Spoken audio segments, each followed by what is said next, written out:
Hey nerds, Jim here with Nerdlocker.com, a place for your inner nerd. Today we have a special segment with super friend and guest contributor Chris DeFranco. Welcome to the show, Chris. Thank you, Jim. Hello, nerds.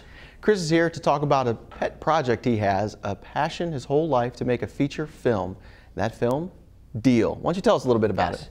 Well, Deal is the story of a group called The Organization that exists in Las Vegas to take care of the problems of the Vegas elite. It's kind of a group of people who will go out and assist in cleaning up situations and problems that people have. Say, you know, for example, you get involved with a hooker who you accidentally kill.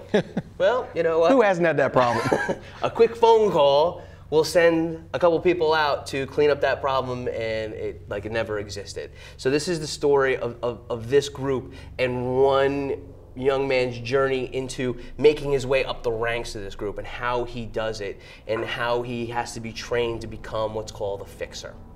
Very interesting. It definitely sounds like Vegas is where we are now, the perfect setting for this. It is. It's one of these things where, you know, when I first moved here, I always understood Vegas to be all about the lights and the gambling and what you see in the casino. And then as I lived here longer and got to see different things, there's really this subculture of Las Vegas. And it always kind of intrigued me on how, you know, here's the tour side and here's the local side and here's what happens behind the scenes and in the back of the house. And that always kind of created little stories and scenarios in my head, and it's kind of been this collection of thoughts that I had, and it rolled out onto paper, and it just created this story that is Deal.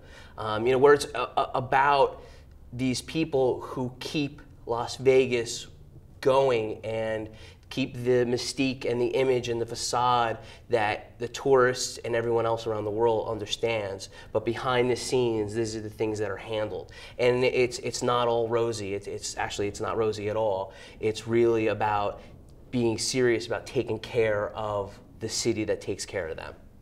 Wow. Yep. That sounds really, really good. Really good.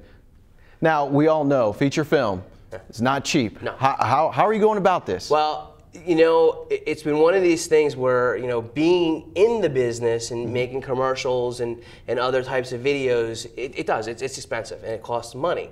But with Deal, you know, we try to keep the locations, you know, really, really simple, and we kept the characters, you know, to the minimum, and really focused on the story and, you know, putting as much punch as you could into scenes and scenarios in single locations. So it kept the budget reasonable, you know. So our goal is to raise $35,000 to make the film.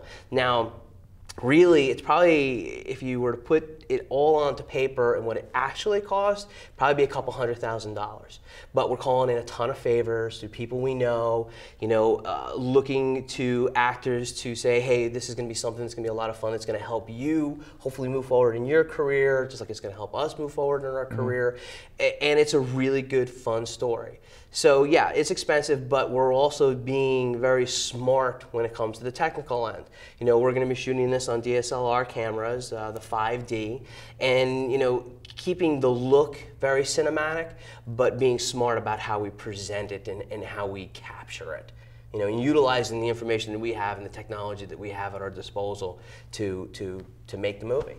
I definitely like that. I know I was lucky enough to read the script, and I know a lot of independent films nowadays are using the found footage idea or the security cam, which really drives me nuts because a lot of times I don't think the story is that well developed. They kind of do it on the cheap, but I think Chris's project tells a fantastic story that is on the lower end of needing a high budget. So we still need a budget, though. Yeah. How are you going about raising these? Well, what we do is we looked at a whole bunch of different ways. I mean, you know, because back in the day it was about, oh, put it on your credit card or going to your relatives and hitting them up and taking their Social Security and taking what they've had in savings and rolling into a film.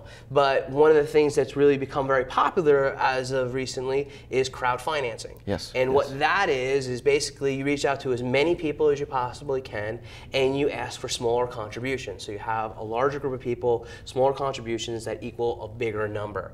There's a couple websites that do that, and the one that we chose was Kickstarter.com. Fantastic. And what that is basically you set up a campaign and you develop a page and you put a video on there and you put a description of what you're doing and how you're planning on doing it, and you ask people to contribute money. Now, when you contribute something, you actually get something for your contribution.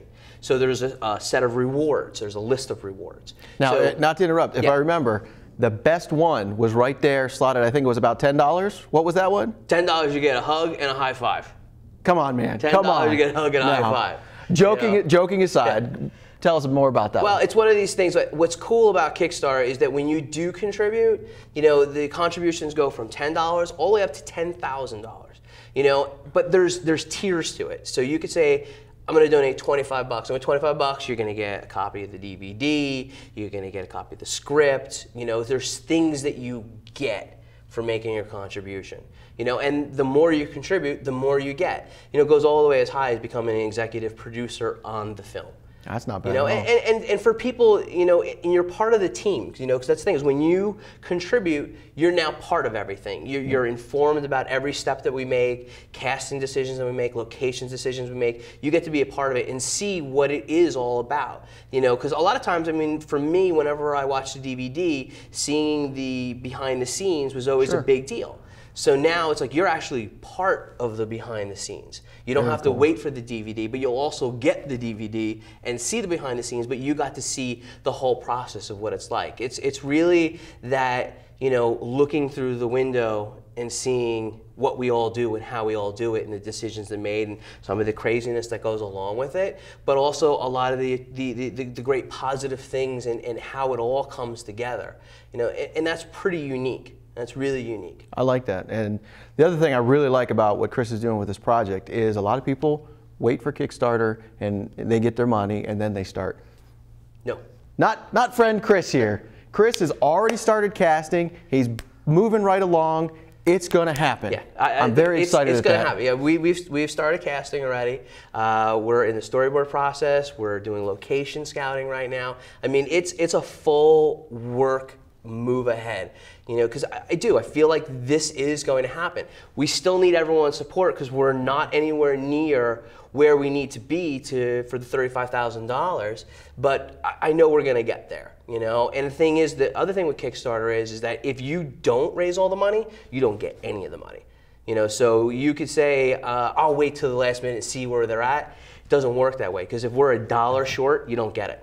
You just don't get it. So anybody who wants to contribute, I always say contribute now and then spread the word so more people contribute. Because like I said, it's not about hoping and crossing fingers that someone is going to come in and write a check and say, here you go, here's $20,000, here's the full amount. That's not how crowdfunding works. It's a matter of getting as many people as you can to say, I want to be a part of something, I want to get something from it, and here's 50, here's $100. That's what it's about. That's how it works. Very cool. Obviously, I'm a little biased, but I think this is a fantastic project. I think everybody should jump in. Do we have the URL? Yes, we do. It's at Kickstarter.com, and then you do a search in film and video, and it's a narrative piece, and it's called Deal. Excellent, excellent. And you can actually go to the Facebook page, too. Even better. We'll have the URL down here, so you guys enter this in. Go to it, support it, learn more. There's another video of Chris describing in more detail of the project itself. Now, fans of Nerdlocker, we end every interview with 3 specific questions. What's your favorite movie, Chris? American Werewolf in London. Well, good one, good. Favorite video game? Rampage, because that was pretty much the only video game that I was good at, just breaking stuff. Now, are we talking about arcade one? Well, both, because it was great in the arcade because I can hang and play that for a while, and then when you got it at home, it was even better. So yeah, Rampage. I like it, and if you know Chris, that fits perfectly, perfectly. And of course, the last one, favorite comic book? Favorite Evil Ernie. Evil Ernie, favorite comic book. It's one of those comic books that you pick up and you're just like, wow, this is a messed up character, but just, the king of the zombies. Most definitely. King of the dead, can't beat it. Very cool. Again, check out Deal on Kickstarter.com, URL right here. You can check out Nerdlocker.com, where we'll also have a link to Chris's project. And for all the rest of you, have a nerdy week. Contribute, contribute, contribute. Thank you.